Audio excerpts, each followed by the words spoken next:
Good afternoon, everybody, and welcome to Chaos Creations. I just want to go through quickly what I've done here in regards to a little bit of a detail. Now, I'm doing the Castle of Doom, which is absolutely massive, and I just don't want it to be all black, white, grey with some skulls. So I'm doing the skulls, as you can tell, in like a tan, and I'll do them a bit of a wash. And these chains will be in gunmetal, this will be in red, and this will be given a coat of like bone as well. But a nice little moss covering down the bottom really makes it stand out. And I just want to go through the process with you.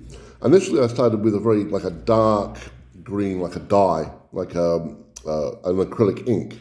But it was kind of, well, too dark, to be honest with you. I mean, with that standing there, you can see a little bit of the green, and when you're putting your miniatures down, you can see it. It's not, too dark.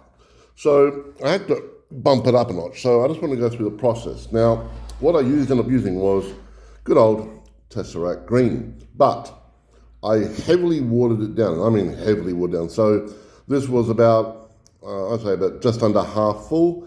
I poured it into, there goes my paintbrush. Excuse me for a second. I popped it into one of these, and then I put in a lot of water. So that's, and a couple of, ball bearings, so it's nicely shaken. So what I do is, now, if the paintbrush doesn't fall off, is I simply just give it a good shake, and I'll squirt. I love these little bottles. I got 300 of them or 3,000 of them or something, from 3,000 of them from AliExpress. I think they worked out to be like 2 cents each or something. They're just absolutely amazing little droppers. And the thing is, these, when they seal up really tightly. There's no way how that's coming out. So I get my paintbrush. Now it's already pre-diluted, so it's all good. But I'll always do a little test on the back just to make certain, just to make sure I've got the right consistency. So all I'm doing is just dabbing it on there. Now it looks a little bit brighter than what it should be, I guess, right now. Try to avoid the skulls. It doesn't have to be too high. I mean, if you want to have it really high, you can. And in some points, I will go really high as well, just to make it a little bit different. But yeah, and then you just dry brush it around the edge. Where are we? This little bit there. There you go, and you're done.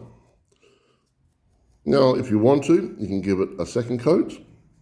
Maybe make it stand out a little bit more. But like I said, I don't want this to be like glowing green, like it's some sort of mystical moss. It's just supposed to be a little moss that's sort of like sitting there. So, on the battlefield, you got your terrain sitting there like that. I mean, you can see the green. It's not hugely impressive, but, once you get on the castle, it'll all look absolutely beautiful. And that was from a little dab. I was able to do one bit. So that's why I've got a huge chunk of it, because I've got a huge castle to do. I hope this was helpful for you. If you want to hear more from me, please give me comments, give me a like, ask me questions. I'm here to talk and help you out. Everyone have a great day. This is Chaos signing off. All right, bye-bye.